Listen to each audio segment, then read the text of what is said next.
नमस्ते बच्चों। आज आप लोगों को सुनाते हैं पंडित जी और साधु की कहानी। इस कहानी का शीर्षक है अर्थ का अनर्थ। पंडित जी एक बहुत पूजा पाठ करने वाले व्यक्ति थे। वो रोज़ सुबह गंगा स्नान के लिए जाते, मंदिर जाते, घर आकर पूजा करते और स्वयं भोजन करने से पहले एक व्यक्ति को भोजन अवश्य कराते थे। ये उनका नित्य का नियम था। पंडित जी का काम कथा कहने और हवन कराने का था। इसी से उनका जीवन यापन हुआ करता था। एक दिन पंडित जी कथा कहने के लिए अपने किसी यजमान के यहाँ गए। कथा और पूजा पाठ संपन्न होने के बाद में दान दक्षिणा के साथ ही यजमान ने उन्हें 2 आम भेंट किए। पंडित जी ने वो आम लाकर पंडितानी को दे दिए। पंडितानी को आम बहुत पसंद थे। उन्होंने एक आम काटा और खा लिया। एक आम बचा, वो उन्होंने सोचा ये मैं पंडित जी को दे दूंगी। उसको उन्होंने संभाल कर रख लिया। अगले दिन सुबह को पंडित जी गंगा स्नान करके घर लौट रहे थे कि रास्ते में उनको एक साधु जी मिले। पंडित जी ने सोचा आज इन्हीं को अपने घर भोजन के लिए निमंत्रित कर लेता हूँ।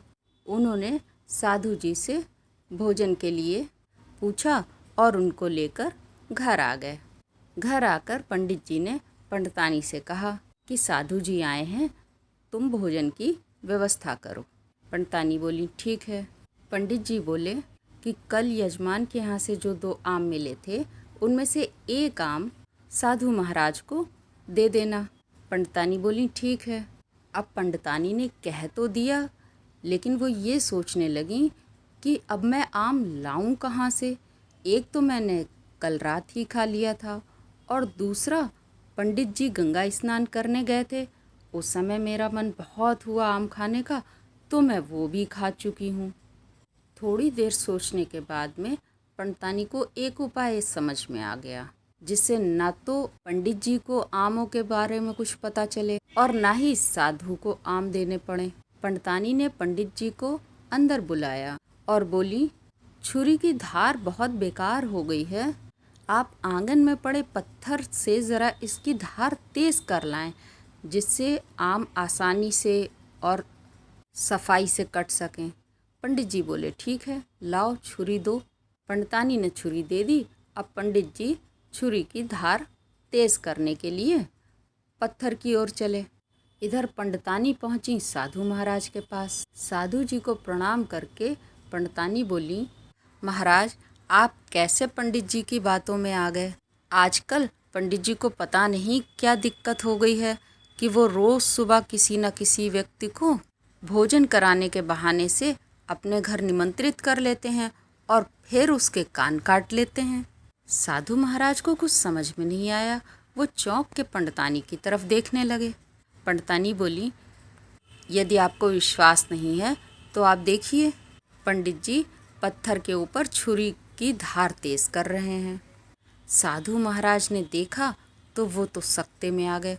उन्हें लगा कि पंडितानी शायद सही कह रही हैं। वो उठे और घर के बाहर की ओर चले। इधर पर पंडितानी दौड़ के पंडित जी के पास पहुंची और बोली कि आप बस छुरी की धार ही तेज करते रह गए। उधर साधु महाराज दोनों आम लेकर घर के बाहर की ओर जा रहे हैं, उनसे कम 1 आम तो मांग लाइए। पंडित जी पंडितानी की ये चाल समझ नहीं पाए और हाथ में छुरी लिए ही वो साधु महाराज के पीछे पीछे दौड़ पड़े।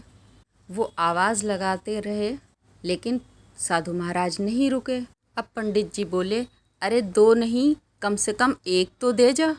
पंडित जी तो आम की विषय में बात कर रहे थे, लेकिन साधु को लगा कि शायद ये कान मांग रहा है कि अगर 2 कान नहीं तो 1 कान तो दे जा।